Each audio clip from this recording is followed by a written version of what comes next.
Alô, donos de postos, queridos do meu Brasil, tudo bem com vocês? Aquele abraço especial para você que é revendedor mineiro. O papo de hoje é trabalhista, mais especificamente benefícios. Às vezes o cara quer dar um benefício para o funcionário, mas pode? Tem risco? Essas perguntas têm caído na mesa aqui do Trabalhista e dois dos advogados mais experientes do Minas Petro estão comigo aqui hoje para responder os questionamentos. Ele tem 20 anos de casa, não sei se é o advogado mais eficiente, mas certamente é o mais gato do Minas Petro. Rômel Batiston, tudo bem com o senhor? Boa tarde, tudo bem, Guilherme? É uma honra estar aqui presente com Vossa Senhoria e com um grande amigo e colega, Dr. André Filomano. Não estraga minha apresentação, não. O próximo é o André Filomano, 9 anos de casa, especialistazaço em trabalhista aqui do Minas Petro. Grande André, seja bem-vindo. Boa tarde, Guilherme. Muito obrigado. É sempre um prazer estar aqui esclarecendo as dúvidas dos revendedores. É uma satisfação também ladeado aí com o Dr. Rômel, muito experiente, e grande satisfação estar aqui nessa tarde. André, começar contigo. Plano de saúde.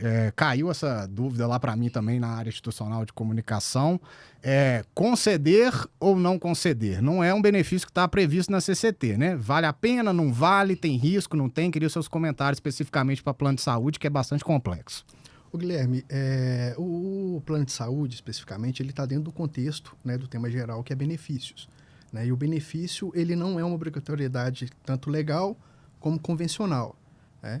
E é algo que pode ser verificado junto ao empregado, né, mútuo consentimento, desde que não acarrete nenhum prejuízo para o trabalhador. E uma vez que esse benefício ele for concedido, ele não pode ser suprimido porque ele, de certa forma, ele acaba aderindo ao contrato de trabalho. Né? E dentro desse contexto está inserido o plano de saúde. Então, uma vez que o plano de saúde ele foi oferecido dentro desse consentimento mútuo, né, desde que não traga prejuízo, a partir do momento que ele for suprimido, o associado, nesse caso, ele estará incorrendo, né, em um descumprimento da lei. Ou seja, Rômel, tem um risco, né? O que você acha? Existe um risco, sem dúvida nenhuma. Eu acho que assim, a gente tem que pensar muito para conceder esse benefício aí aos empregados, né? Pode ser concedido em dinheiro ou não, André? Guilherme, o Vale Transporte, a jurisprudência dominante, né, que é o resultado dos entendimentos, né, dos diversos tribunais trabalhistas, eles entendem que pode ser fornecido um valor em dinheiro, mas com uma cautela por parte do empregador, por parte do associado, no seguinte sentido: esse valor em dinheiro ele pode, de alguma forma, motivar o empregado a utilizar-se de meios próprios. Entenda-se aqui um caso muito recorrente, que é a moto. Motocicleta. Né, o que acarreta aí alguns riscos. Né? Estamos aqui abordando a respeito dos riscos. Isso pode gerar risco de acidente no trajeto casa-trabalho, trabalho-casa, né? O que pode aí, de alguma forma, gerar um passivo trabalhista futuramente para o revendedor. Bom, especialmente a gente que está aqui em Belo Horizonte, moto aqui na capital, risco dobrado, né? Sem dúvida Tem mesmo nenhuma. entendimento do André? É a questão que ocorre em relação ao acidente de trajeto, né? É muito complicado. E o que a gente tem que pensar em relação à questão do Vale Transporte, tem que colocar a seguinte situação para o empregado: olha, esse benefício é apenas para o trajeto e residência trabalho. Perfeito. E vice-versa, né? Nada mais que isso. Lógico, tem funcionário que utiliza para outros meios de forma ilegal e isso pode caracterizar até uma dispensa por justa causa. Legal. Não é isso? Quer comentar, André? Diga. Dentro desse cenário, Guilherme, cabe observar que muito cuidado por parte do revendedor em que esse valor concedido em dinheiro a título de Vale Transporte, ele seja proporcional ao valor que o empregado ia utilizar por meio do transporte público. Entendi. Né? Porque a partir do momento que ele concede um valor a mais do proporcional que seria utilizado no transporte público, ele corre um sério risco aí de descaracterizar essa verba a título de Vale Transporte e integrar o salário. André, diga. E uma situação que nós discutimos ontem, o doutor André, a respeito do valor, da quantidade que é fornecido mês a mês ao funcionário. Vamos supor que aquele funcionário ele não utilizou o valor total do Vale Transporte que foi concedido para ele. O que vai acontecer? O empregador, né, o associado, ele vai apenas fornecer o valor do qual para complementar a diferença. Vamos supor que o funcionário receba lá R$100 para utilizar ao longo do mês e ele apenas utilizou R$50, você não vai colocar para ele no mês seguinte o mesmo valor que você tinha colocado no mês anterior. Você vai colocar apenas o restante, né, que seria os R$50. André, ainda sobre conversão de benefícios para bufunfa. A nossa CCT prevê a cesta básica ou vale alimentação em R$205. A pergunta que não quer calar: pode ser pago em dinheiro? Guilherme, esse é um tema que a equipe do Jurídico Trabalhista se debruça sobre ele há muito tempo, né? E diferentemente do Vale Transporte, nesse caso, esse valor a título de cesta básica, né, previsto na CCT, ele não pode ser concedido em dinheiro, né, sob pena de integrar aí as verbas salariais para todos os efeitos jurídicos. Muitos postos, especialmente aqui da capital, no interior também, André, utilizam da ferramenta comercial para atingir meta o comissionamento dos frentistas. É um tema também polêmico, lembro do Dr. Cleison, inclusive, falando sobre isso nos ciclos de congressos regionais do Minas Petro. Especificidades do comissionamento, como deve ser pago, como deve ser lançado, conte-nos, por favor.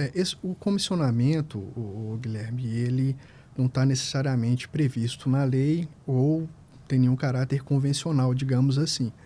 Isso é algo que deve ser ajustado empregado-empregador, dentro do contexto que, a partir do momento, né, ainda dentro do contexto do benefício, ele sendo considerado uma espécie de benefício, ele não pode ser suprimido por mera liberalidade do empregador. Tá? Então, a partir do momento que ele foi concedido, e ele sempre vai estar vinculado a uma venda, né? Cita-se aqui, por exemplo, uma porcentagem da venda vai ser direcionada, isso ajuda, né, a melhorar o rendimento, o desempenho do colaborador, né, do empregado, e também aumentar os lucros do empregador. Bom, ou seja, pode, né? Mas tem que ter alguns cuidados. Sem dúvida nenhuma. O mais importante de tudo é que o associado ele crie metas, né, critérios de meta de pagamento de comissões.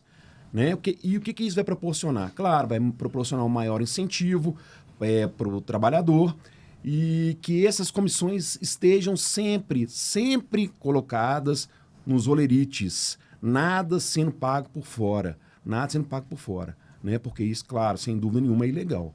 Né? Senhores, considerações finais, acredito. André, mais alguma coisa a destacar que tem caído lá na sua mesa, que tem gerado dúvidas? Guilherme, é outro tema recorrente também, né, que a equipe do Jurídico Trabalhista lida aí diariamente, que é a questão ainda dentro das comissões, há também a possibilidade da instituição de premiações.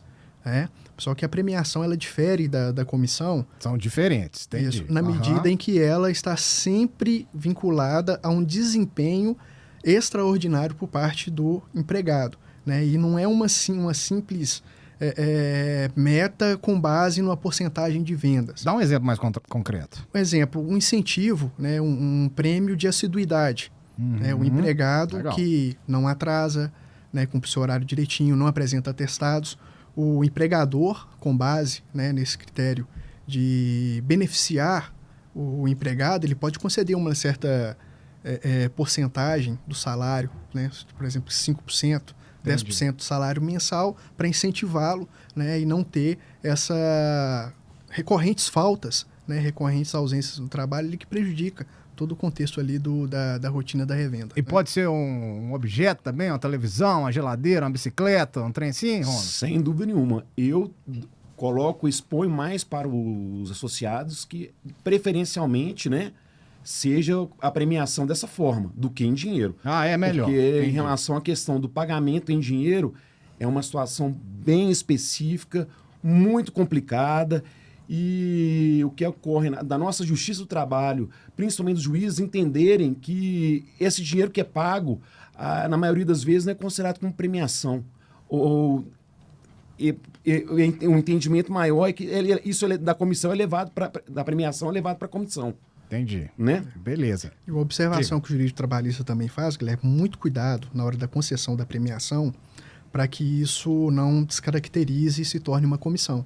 Então, o ideal é que essa premiação ela seja dada através de um cartão, né, para que o empregado possa ali, né, tem várias empresas aí disponíveis no mercado que tratam desses benefícios, né, gera um saldo ali no cartão, ele vai ali e utiliza, né, dentro dos termos da lei, da forma que melhor lhe convir, né, para que, né, conforme o colega asseverou, não seja aí, haja uma confusão, né, desses dois institutos, tanto da premiação como da comissão. Legal. Doutor Romeu Batiston, 20 anos de sindicato, o que mais, hein? O que mais que chega para você? O seu ouvido, vou te falar, hein?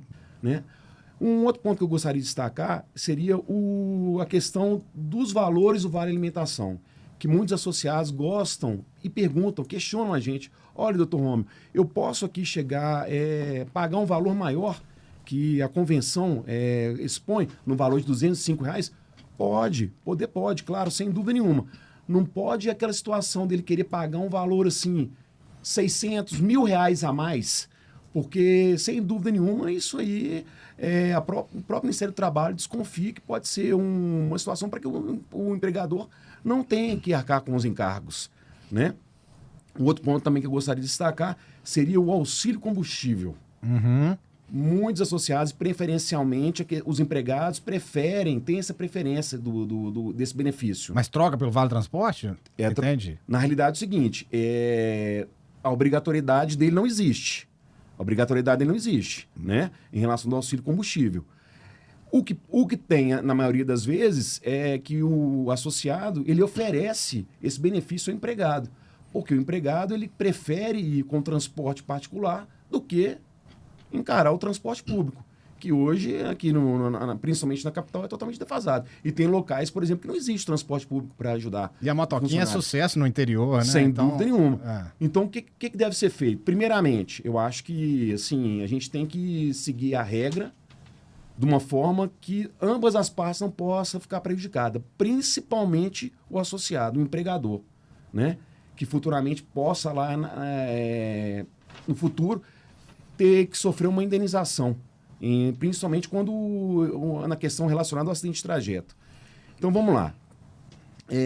Para a gente tentar seguir à risca essa situação do auxílio combustível, seria recomendável, né, na hora que oferecer para o funcionário a opção do Vale Transporte do auxílio combustível, perguntar para o funcionário, olha, qual benefício que você prefere? Se ele optar pelo auxílio combustível, exigir dele, né, uma carteira de habilitação, sem dúvida nenhuma, e o documento de que ele é proprietário daquele veículo, para não ter dúvida nenhuma, né? Sem dúvida nenhuma, né? Essa questão aí.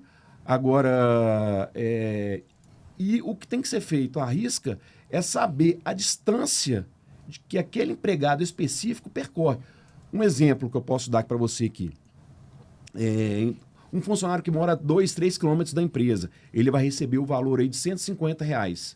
Você não vai fornecer esse mesmo valor para aquele funcionário que mora o dobro desse primeiro funcionário que você forneceu R$150. Né? Você vai fazer um proporcional para ele em relação à menor distância que você pagou, né? Para ficar uma coisa mais justa e não ter que não haver nenhum prejuízo para ambas as partes. Né? Ô, Romeu, tô achando esse podcast muito importante, porque nós estamos num momento do mercado, pessoal com muita dificuldade em contratação.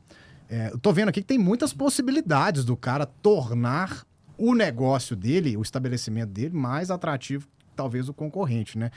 Você acha que é por aí? A criatividade dúvida. Sem passar por risco, né? Com certeza. Mas eu sempre alerto todos os associados que entram em contato comigo. Tem que ter muito cuidado ao fornecer qualquer tipo de benefício que não esteja na convenção coletiva ou na CLT. Porque, na realidade, o que pode acontecer?